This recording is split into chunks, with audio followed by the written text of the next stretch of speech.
All right, and breaking news coming in, Asaduddin Owaisi has strongly criticized the Prime Minister's visit to Israel amid the ongoing Gaza conflict. He has described the situation in Gaza as a genocide that will be remembered forever. He's expressed his outrage over the Prime Minister embracing a leader he called a war criminal with an active warrant against him. So there, sharp words from Asaduddin Owaisi. For more on this, we have Pallavi Ghosh with us. Pallavi, thank you so much for joining me. What can you tell us?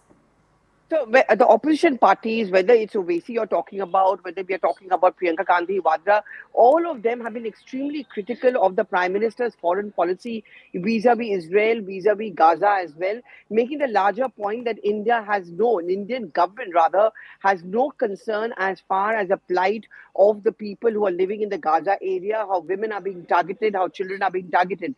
We saw how it was played out inside the parliament as well.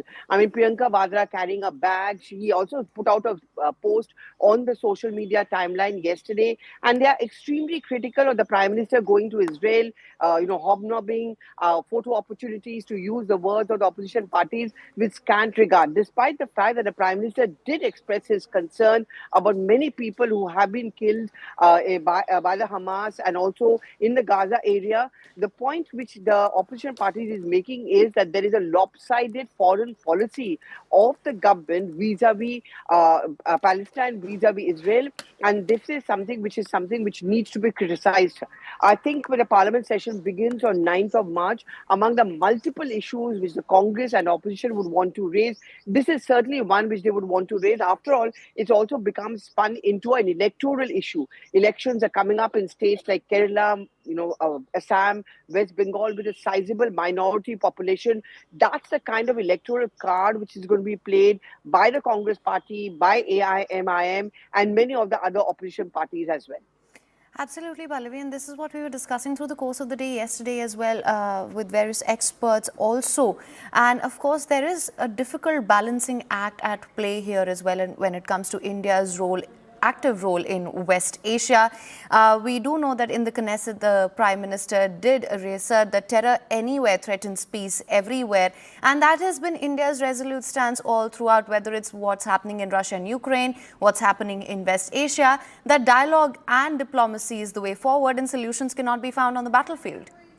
And Prime Minister's speech yesterday was very much along those lines, as you're pointing out. Foreign policy is not about either or. It is usually about taking along. I mean, I remember right in the midst of the Ukraine versus Russia narrative, India showed its solidarity with both the sides. Russia has been a very, very old friend and ally, but at the same time, we did not give up on Ukraine.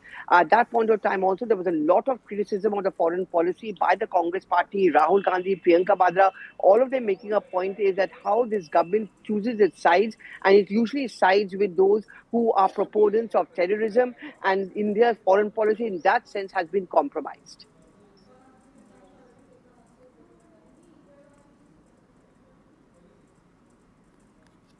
All right, also joining me right now on the broadcast, Pradeep Bhandari, BJP. Thank you so much for joining me on the broadcast. What is your reaction to these statements that we're hearing?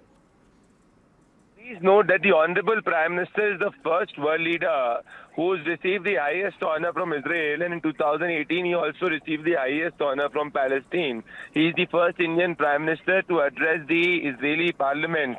Now, clearly, Pakistan has been rattled, and the Pakistan has passed a resolution on the same. And in the country, the B team of Pakistan, that is the Gandhi Vadra family, has Pakistan has done. So my worry, in fact, my argument is that it's Pakistan and Congress which are worried at India and Israel getting closer strategically to boost India's security apparatus to ensure that India's farmer get the best technology. So once again, it's proven that there is the B team of the Pakistan in India, and that is the Gandhi Vadra family in Congress, which is quoted by the newspaper of the ISI, which is Dawn, and which yet again has taken the line which is parroted by Pakistan. Well, thank you so much for joining us on the broadcast with your perspective on this as well. Let's just listen into some of the other reactions that have been coming in. प्रधानमंत्री जी वर्तमान के साथ साथ अतीत भी साथ लेके जाएंगे, जो गांधी की सोच थी, नेहरू की सोच थी। इनफैक्ट अगर मैं कहूं तो गांधी को बहुत क्लैरिटी थी पैलेस्टीन को लेकर के, तो जाहिर तौर पर प्रधानमंत्री जी उसके हवाले से ही अपनी बात रखेंगे, उम्मीद। इजराइल क्या दे देगा भारत को? इजराइल क्या दे देगा? इजराइल तो हमारा कभी था, ना है, ना होगा। लेकिन प्रधानमंत्री जी चूंकि कमजोर हैं, उनमें इतना साहस नहीं है। प्रधानमंत्री जी जा रहे हैं, अगर जरा सी भी नैतिकता और साहस हो तो गाजा के अंदर मारे गए मासूम बच्चों के बारे में बात करें। There are certain things which we have to understand has to be asked by the Prime Minister of India to Netanyahu, and also at this time going to Israel and addressing the Knesset when the Israelis are against the Prime Minister Netanyahu. They are protesting against him.